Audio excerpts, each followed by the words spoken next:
All right, so here we go, applying what we have, just based on the last video about Cosecant and all the information that we know about sine.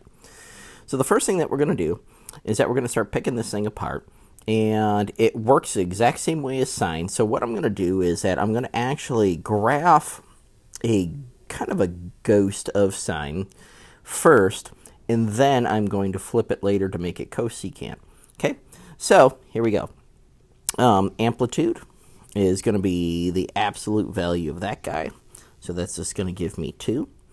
And the period, I have 1 in front of here, so that's going to be 2 pi divided by 1, which is just going to give me the 2 pi.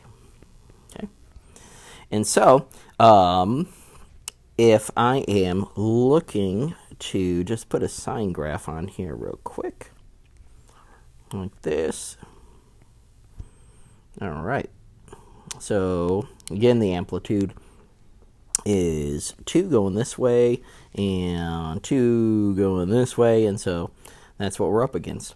And so again, this is kind of like the ghost of that particular graph. Okay. Now, we do have to do the phase shift, and the phase shift works out the same way for sine, or cosecant rather, the same way for cosecant as it does for sine. So we know that we are going in the opposite direction, which is going to be right. So I go right, and I have pi over 3 divided by 1, which basically means is that I'm moving everything pi over 3 to the right. And so pi over 3 to the right. I don't know why I wrote it like that, but look at this magic. I can put it back up there. Okay, and so that means is that every one of these guys is going pi over 3 to the right, which is about 2 spaces there. Okay, and that goes over there. And what I'm going to do is that I'm going to finish this up, completing using some patterns, and erase out the original graph so we can get down to business here. Okay, so that's what we got all worked out right now. Okay, and last thing we should do is mention that there's no vertical shift. Okay, so what I'm going to do is I'm going to erase everything up top here, and now we just have to do as we did in the introductory video to cosecant, is that we turn all the x-intercepts now into asymptotes. Okay, and we are going to flip all of the graphs on over, making them kind of horseshoe-like, the best that we can here.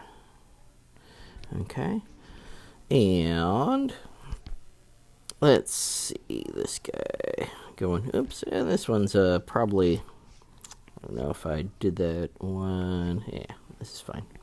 Okay, so there we are. And so I'm going to now erase out the skeleton part of the sine graph that we use to do the cosecant graph. And there we go. Okay, so let's just walk through everything to make sure that we have everything under control here and be able to pick up on all the missing pieces, or all the pieces rather.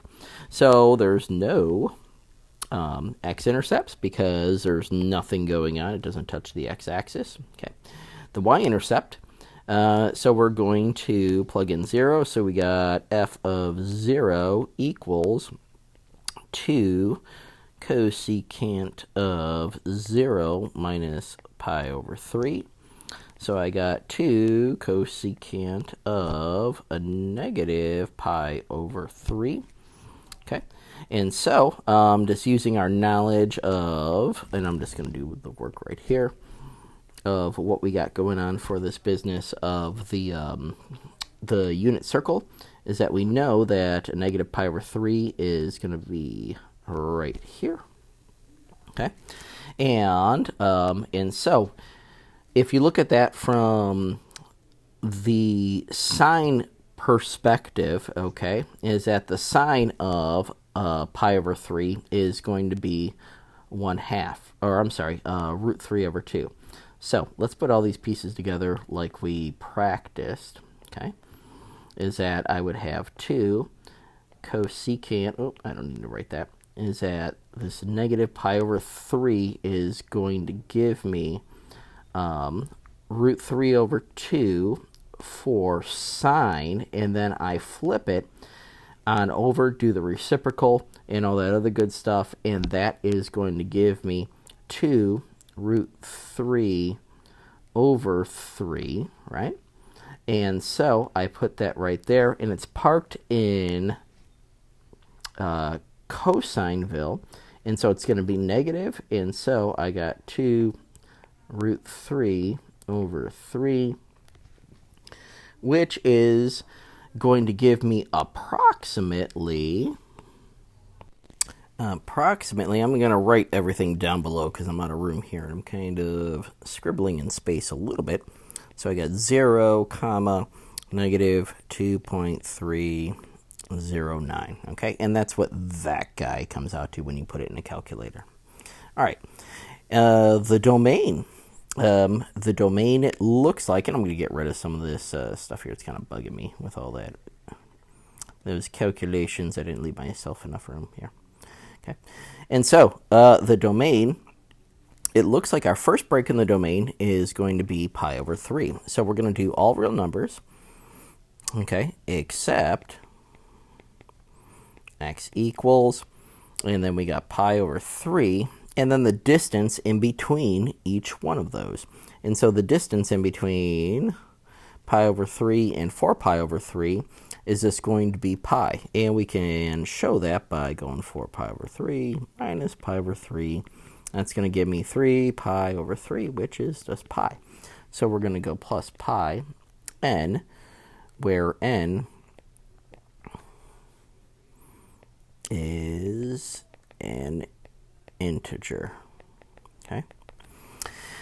And then finally, we have the range that is going to be exactly the opposite of what the sine graph would have been. And so we have negative infinity, and it goes all the way up to the negative 2 there, and we include it, union, okay, because we take this break right here in the middle, to a positive 2, all the way to infinity, okay? So that's how you do a cosecant graph. And we're going to tackle secant next, and which is very similar, except we're just going to build it from a cosine graph, and I'll see you in the next video.